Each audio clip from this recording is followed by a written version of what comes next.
Sejam muito bem-vindos a mais um vídeo do canal, o Apologista da Verdade. Quero pedir perdão para vocês em relação à minha voz, porque eu perdi completamente a minha voz, porque eu peguei uma gripe violenta nessas últimas semanas e fiquei sem fazer vídeo porque eu não tinha condições de falar. E já digo para você, meu irmão, não brinque com gripe. Gripe é coisa séria. Eu sou de um tempo, quando a gente era pequeno, que quando a gente pegava uma gripe, a gente curava a gripe com um chazinho e cama, né? Só que hoje em dia as coisas não são mais assim e eu sou meio teimoso para ir ao médico. E enfim, acabei enrolando para ir ao médico e a gripe ficou assim realmente insuportável. Passei muito mal. Mas agora estou melhorando da gripe e a minha voz não voltou até agora, né? Nem o Google acha a minha voz mais. Mas tudo bem, vou tentar fazer esse vídeo aqui para vocês. Então, se a minha voz começar a falhar lá pelas tantas, vocês simplesmente ignorem, tá bom? Então, nesse vídeo eu vou falar um pouco sobre a carta a Betel. Essa campanha aqui que eu estou fazendo para que todos os irmãos que acompanham o canal enviem as suas cartas a Betel. Isso é o certo a ser feito, isso precisa ser feito, meu irmão. Não se isente da sua responsabilidade. Mas antes de eu adentrar aqui o assunto da minha carta que eu vou enviar e que você também deveria fazer o mesmo, eu preciso falar um pouco aqui sobre como funciona o sistema religioso. Então, quando você tem uma organização religiosa grande, ou mesmo não tão grande, ou uma fraternidade religiosa, ali dentro vai haver pessoas justas, pessoas boas e também vai haver pessoas ruins. Segundo o que a Bíblia nos ensina, Satanás ele coloca os seus agentes no meio da congregação, no meio da igreja, na tentativa de realmente corromper a congregação, corromper a pureza moral, teológica da congregação. E nós podemos ler isso na segunda carta aos Coríntios, capítulo 11, versículos 14 e 15, que dizem assim: "E isso não é de admirar, pois o próprio Satanás se disfarça de anjo de luz. Portanto, não surpreende que os servos dele, ou os ministros dele, de Satanás, também se disfarcem de servos, ou ministros, da justiça. O fim deles será segundo as suas obras." Então isso nos mostra que na congregação, na igreja de Cristo, no povo de Jeová, haverá pessoas ali dentro que são ministros de Satanás. Mas talvez você pense o seguinte: mas como isso é possível? Se esta é a igreja de Cristo, se este é o povo de Jeová, se esta é o que as pessoas dizem ali, religião verdadeira, eu não gosto dessa expressão, mas muitos dizem isso, tá? Se este é o povo de Jeová, se esta é a igreja de Cristo, como que pode haver erros? Como que pode haver pessoas más aqui no meio que dominaram isso ou aquilo? Pois bem, a primeira coisa que você deve saber é que não existe igreja perfeita. Todas as igrejas terão problemas, seja a igreja que for. Na igreja católica tem erros sérios. Nas testemunhas de Jeová também tem erros. Em toda a igreja, em toda religião, haverá erros, problemas, regras humanas, enfim, isso é impossível de ser evitado. Por que isso é impossível de ser evitado? Por que é que não existe igreja perfeita? Eu vou explicar para você. Eu consegui levantar aqui 4 motivos pelos quais não pode haver igreja perfeita. Motivo 1. Por causa do mundo. Sim, um mundo. Um mundo que é apartado de Jeová Deus, e não apenas um mundo que é apartado de Jeová Deus, mas o mundo como cultura, né? A cultura do mundo, ela influencia muito a nossa forma de pensar.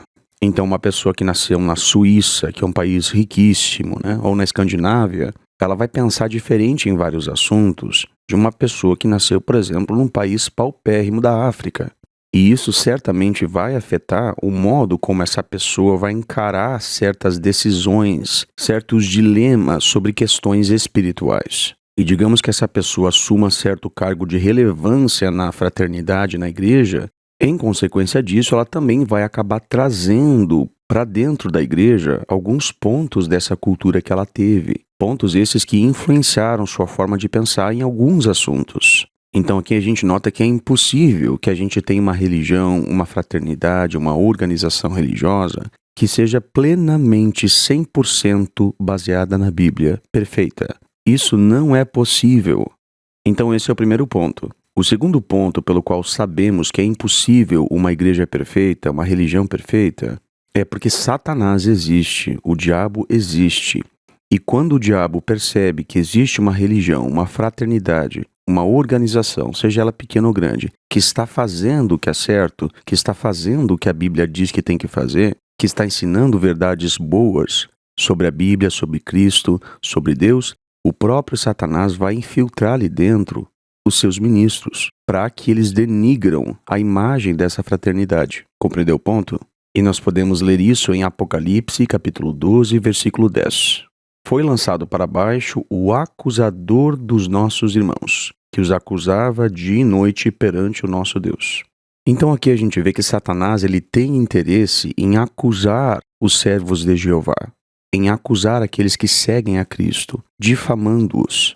Então não existe igreja perfeita, não pode haver uma igreja perfeita porque Satanás não permitirá isso. Entretanto, Jeová Deus não exige perfeição de seu povo e Jesus Cristo não exige perfeição de sua igreja. Mas Satanás fará o possível para denegrir a imagem da igreja perante Deus e perante as pessoas ao redor também. E o terceiro ponto pelo qual nós sabemos que é impossível que exista uma igreja perfeita é porque nós somos pecadores, nós somos errantes. E muitas vezes nós vamos deixar que a nossa imperfeição prejudique os nossos irmãos, prejudique as pessoas que a gente ama ou as pessoas que a gente deveria amar. E a tendência de dominar o próximo, de fazer regras para o próximo, de controlar o próximo, é uma tendência inata a muitos seres humanos. Inclusive tem até um ditado que diz: se você quiser saber se uma pessoa é boa ou não, dê poder a ela. É isso. O ser humano tem o desejo de poder. E isso é uma coisa muito ruim. Por isso, por exemplo, que as sociedades mais prósperas, mais justas, mais belas, foram aquelas em que o poder era limitado. O poder do governo era limitado. Toda a sociedade que teve um governo com poder absoluto foi uma sociedade que deu problema, que não prosperou, que cometeu crimes hediondos. E eu não estou dizendo que uma sociedade que tem um governo com poder limitado realmente resultará, 100% dos casos, em uma sociedade muito boa e perfeita. Não. Mas os fatos mostram que sociedades onde o governo teve o seu poder limitado sobre as vidas das pessoas são sociedades que tendem a prosperar se outros assuntos, evidentemente, também contribuírem. Então aqui a gente vê o terceiro ponto. O ser humano é imperfeito e ele deseja poder, ele deseja o controle sobre os outros. E ele vai fazer o possível para que ele atinja isso. Então, por causa disso, também não pode haver uma igreja perfeita, porque nós somos imperfeitos. E o quarto motivo, que é um dos mais determinantes, é porque o conhecimento é gradual. Ninguém sabe tudo e Deus não requer que saibamos tudo. Então, às vezes, nós podemos estar convencidos de que um pensamento específico é verdadeiro e a gente acaba realmente propagando isso. Isso aconteceu com todas as religiões, tá bom? E o tempo passa e a gente começa a amadurecer os nossos conceitos, amadurecer enquanto cristãos e passamos a entender melhor assuntos que outrora entendíamos parcialmente ou de forma errada. E aí deve haver um refinamento na igreja ou na congregação, o que não tem problema. Então esse é o quarto ponto, porque sabemos que não pode haver uma igreja perfeita, porque o conhecimento é gradual, ele não é automático, ele não é absoluto. Não conhecemos tudo, conhecemos parcialmente. Bom, mas tendo isso em mente, tendo isso tudo sido dito, o que é que a gente deve fazer então agora, a fim de agradar a Jeová Deus enquanto igreja, enquanto congregação, enquanto povo de Deus? Porque a grande questão é como a gente vai agir diante dos problemas. Esta é a grande questão. Por exemplo, será que um abusador, uma pessoa que abusa de pessoas inocentes, vai ser membro da igreja? A resposta é com certeza. Dentro da igreja, Satanás colocará pessoas más. E pode ser que um abusador, uma pessoa muito má, esteja no meio da igreja. Então a grande questão é como a gente vai reagir diante disso? E a resposta é uma palavra: responsabilização. Então atente a essa palavra, responsabilização. O que é isso? A responsabilização é quando a pessoa que cometeu o erro, que prejudicou os outros, que causou o mal, seja por meio de um pecado, seja por meio de um ensino, essa pessoa tem que ser responsabilizada pelo que ela fez. Ela tem que ser punida, ela tem que responder perante a congregação pelo erro que ela cometeu. Compreendeu o ponto? E não importa que pessoa tenha feito isso. Não importa se é o filho de um dos líderes da igreja, não importa se é o próprio líder da igreja, não importa. todas as pessoas têm que responder, têm que ser responsabilizadas pelas suas ações. Porque senão nós vamos ter o que pode ser chamado de imunidade clerical. Uma classe de pessoas que não responde a ninguém. Isso é erradíssimo, isso é seita, tá? Isso é sectarismo. Isso é pecado de desassociação. Se tem alguém na congregação que defende que existe um grupo de pessoas, tal como os membros de Betel, tal como o corpo governante, se alguém defende que o corpo governante não deve responder perante a congregação, mas só perante Jeová Deus, essa pessoa tem que ser desassociada. Por quê? Porque ela é sectária, ela promove seita. Isso é pecado de desassociação. Entendeu o ponto? Por quê? Porque ela está promovendo na congregação a ideia de que existe imunidade clerical. Isso é seita. Isso é sectarismo, gente. Você não pode promover essa ideia na congregação. Isso é pecado de desassociação. Um sujeito que diz que o corpo governante só responderá perante Jeová e Cristo está promovendo seita e deve ser expulso da congregação por promover essa ideia. Por exemplo, adultério é pecado de desassociação. Se eu for um adúltero, eu devo ser desassociado. E se os membros do corpo governante também fossem adúlteros, eles também deveriam ser desassociados. Se eu viesse aqui promovendo seita, eu também teria de ser desassociado. E se os membros do corpo governante promoverem seita, eles também têm que ser desassociados. Você não pode dizer que eles podem promover seita que está tudo bem. Não, irmãos. Entendeu o ponto? Todos nós temos que responder perante a congregação. O próprio Jesus Cristo nasceu debaixo da lei. Agora o corpo governante está acima da lei? Não. Os membros de Betel estão acima da lei? Não.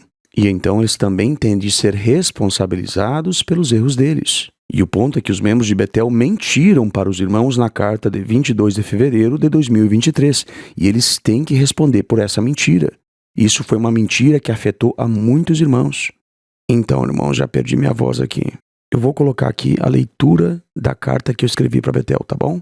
E vocês podem usar essa carta aqui para escrever a carta de vocês. Eu vou deixar o link para vocês acessarem essa carta aqui na descrição do vídeo.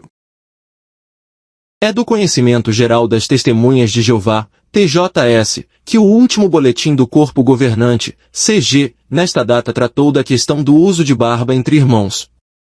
A decisão do CG foi de que nenhum irmão deve ser destratado ou impedido de progredir espiritualmente, isto é, de ser servo ministerial ou ancião, devido ao uso de barba. Esta decisão está correta porque, conforme foi citado no boletim do CG, a Bíblia não proíbe o uso de barba.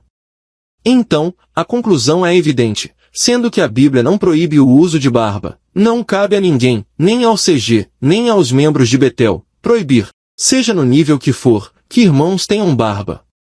Conforme a ATCJ já está ciente, entretanto, não foi isso que ocorreu durante várias décadas. A referida carta de 22 de fevereiro de 2023, em anexo, ensinou que não seria amoroso e nem maduro desconsiderar o efeito que o uso de barba causaria nos irmãos. Logo, quem usasse barba seria um cristão desamoroso e imaturo. Esta foi a mensagem da carta. Foi dito também na carta que o uso de barba poderia causar estranheza e má impressão em muitos irmãos e nas pessoas do nosso território. A conclusão que se tira desta frase é que os autores da referida carta ensinaram que cristãos com barba são desamorosos, imaturos, maus exemplos, e em consequência disso, não estão aptos para serem anciãos, servos ministeriais e para outras funções de privilégio, na congregação, como entregar microfones, cuidar do balcão de publicações etc. Entretanto, todos os pontos mencionados pela ATCJ são humanos, mundanos, não bíblicos, conforme a própria ATCJ admitiu na frase, a Bíblia não tem regras sobre o uso de barba. O curioso é que, após admitir isto, os autores da referida carta agiram justamente na direção moral oposta a tal frase, formularam conscientemente regras talmúdicas que a Bíblia não apresenta. Em resultado do que expliquei no parágrafo anterior, fui informado de várias experiências traumáticas para muitos irmãos nas congregações. Fui informado de inúmeros casos em que irmãos que deixaram a barba crescer foram 1. Impedidos de ir ao ministério de casa em casa ou mesmo de sair na pregação com a congregação. Alguns irmãos só poderiam pregar junto de um ancião para serem supervisionados. 2. Esculachados pelos anciãos na sala B, sendo taxados de desamorosos, rebeldes, maus cristãos, adjetivos similares aos que vocês usaram na carta. 3. Desassociados por causar divisões. Soube de um caso específico em que um irmão foi ordenado a raspar a barba e se negou a fazer isso. Em resultado, os anciãos o desassociaram por causar divisões na congregação, expressão esta que o livro Pastoreiem o Rebanho de Deus encaixa no conceito de apostasia. Ou seja, este irmão foi difamado como apóstata por ter a barba que Jeová lhe deu. A desassociação dele não foi anulada e nenhum pedido de perdão foi feito, tampouco qualquer indenização por danos morais lhe foi paga. 4. Mal vistos pelos irmãos em geral na congregação. Ninguém se sente bem em meio a um grupo que o encara como delinquente. Muitos irmãos receberam frequentemente comentários como "Você parece um idoso com esta barba", ou "Por que você não tira essa barba? Parece muito velho", dentre outros inúmeros comentários depreciativos e frequentes. Em consequência disso, vários desses irmãos se revoltaram contra a congregação. Outros se decepcionaram com a organização, desanimaram porque não se sentiam bem-vindos ao salão do reino e à congregação, e não faltaram motivos para que tais sentimentos aflorassem, motivos estes vindos da liderança, o que inclui os membros de Betel. A pergunta que lhes faço é esta: vocês acham que estes irmãos são insignificantes, ou será que eles possuem valor aos olhos de Jeová? A resposta a esta pergunta deveria ser que a ATCJ valoriza tais irmãos. Entretanto, as ações da ATCJ demonstram que vocês não valorizam tais irmãos, tampouco dão a mínima importância para o modo como eles foram tratados. As ações da ATCJ revelam que vocês culpam a tais irmãos pelas decepções que eles tiveram com a organização, quando na verdade, foram vocês que cometeram o erro que os fez tropeçar. Durante décadas a organização promoveu a ideia de que irmãos com barba eram maus cristãos e que deveriam ser vistos pela congregação como delinquentes, rebeldes, e isto foi seguido à risca pelos anciãos congregacionais e pela esmagadora maioria dos irmãos. Entretanto, a organização tem uma visão muito leviana de seus erros sérios. O seu senso autocrítico é bastante autobenevolente. Vocês nunca têm culpa de nada e nunca devem ser responsabilizados pelo mal que causam aos outros. Nunca pedem perdão pelos erros que cometem e sempre jogam a culpa nos outros, ordenando-os a serem humildes, quando, na verdade, são vocês que devem ser humildes e pedir perdão pelo seu erro. A lei é igual para todos, e vocês não estão acima das leis de Jeová. Graças a Jeová, e que o Supremo me perdoe por mencionar seu santo nome nessa pouca vergonha, o erro foi consertado. Mas agora eu pergunto, e quanto a todos os que foram prejudicados por tal erro? O impacto negativo que o erro de vocês causou por décadas e décadas nas vidas de muitos irmãos, inclusive na minha, não é apagado quando o erro é consertado. Por tal razão, concluo que vocês devem ser responsabilizados pelo seu erro, assim como todo cristão também deve. Vocês não são semideuses, e o povo de Jeová não deve ter uma classe que usufrua de imunidade clerical, como se todos os cristãos fossem responsabilizados por seus erros, menos vocês. Sim, vocês devem ser responsabilizados pelo erro que cometeram e que prejudicou irremediavelmente a muitos irmãos em todo o globo. Em outras palavras, vocês causaram divisão por promover sectarismo entre os irmãos durante décadas. Talvez vocês aleguem que estavam apenas seguindo as orientações da organização. Pergunto, alguém apontou uma arma para as cabeças de vocês? Não. Portanto, vocês decidiram mentir para os irmãos durante décadas, enquanto todos sabíamos que a Bíblia nunca proibiu o uso de barba. Isso é inegavelmente promoção de seita, e deste pecado vocês são culpados e devem ser responsabilizados por isso. Em conclusão, faço as seguintes exigências.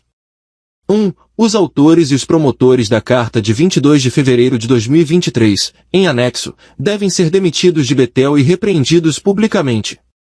Uma carta deve ser enviada para todas as congregações do Brasil e lida publicamente, citando os nomes dos autores da carta de 22 de fevereiro, informando as congregações de que tais pessoas foram demitidas de Betel por causa da referida carta promovendo o sectarismo nas congregações. Deixo claro que esta exigência é integralmente incondicional, irrevogável, inegociável. Isso será um marco importante para a organização, mostrando que cada um de nós é responsável por nossas ações e que devemos nos apegar à Bíblia acima de tudo, coisa esta que a organização demonstra ter esquecido. 2. Os autores da carta de 22 de fevereiro de 2023 devem enfrentar uma comissão judicativa sob a acusação de causar divisões em conexão com promoção de seita, pois eles fizeram exatamente isso. Eles devem ser desassociados a menos que enviem uma carta às congregações pedindo perdão pelo que fizeram. Esta carta e o pedido de perdão também devem ser lidos publicamente. Deixo claro que o pedido de perdão apenas os isenta de serem desassociados, mas não lhes devolve a posição em Betel da qual foram demitidos. A demissão é incondicional. A desassociação é condicionada ao pedido de perdão. Caso estas exigências não sejam atendidas, enviaremos várias cartas a todas as congregações de São Paulo, SP, informando os anciãos dos danos espirituais, morais e emocionais que a regra contra a barba causou durante décadas a vários irmãos, muitos dos quais perderam completamente sua fé por culpa da ATCJ e do corpo governante, incentivando cada corpo de anciãos nas congregações de São Paulo a se posicionar contra Betel por justa causa. Romanos 16, 17 e 19. Se ainda assim, a ATCJ não for humilde e não atender às exigências, muitos de nós, incluindo eu mesmo, nos dissociaremos publicamente das testemunhas de Jeová e iremos à mídia, isto é, a podcasts, televisão e rádio, para relatar os fatos e mostrar como muitos irmãos foram humilhados por causa de vocês durante décadas. Portanto, peço encarecidamente que reflitam nas consequências de suas ações e na sua falta de humildade em reconhecer o erro. Vale realmente a pena manchar o nome de Jeová e da organização por causa de seu orgulho e negar-se a pedir perdão e a responsabilizar os culpados pelo erro? Ponderem sobre isso. Vocês trouxeram grande vexame sobre o nome de Jeová, e isso me causa vergonha. Não piorem a situação, demitam os autores da carta de 22 de fevereiro de 2023, anunciem seus nomes nas congregações seguidos do motivo da demissão, façam uma comissão judicativa e peçam perdão publicamente. Textos para refletir. Provérbios 28:13. Quem encobre as suas transgressões não será bem-sucedido, mas ter-se-á misericórdia com aquele que as confessa e abandona. Lucas 17:1-4. É inevitável que surjam motivos para tropeço. Contudo, ai daquele por meio de quem eles surgem. 2 Seria melhor para ele que pendurassem no seu pescoço uma pedra de moinho e que fosse lançado no mar, do que ele fazer tropeçar um destes pequenos. Prestem atenção a si mesmos. Se o seu irmão cometer um pecado, censure-o e, se ele se arrepender, perdoe-lhe. Mesmo que ele peque contra você 7 vezes por dia e volte a você 7 vezes, dizendo, eu me arrependo, você tem de lhe perdoar. Isaías 29:13, Jeová diz, visto que este povo se aproxima com a sua boca, e eles me glorificaram apenas com os seus lábios e removeram seu próprio coração para longe de mim, e seu temor para comigo se torna mandamento de homens, que está sendo ensinado.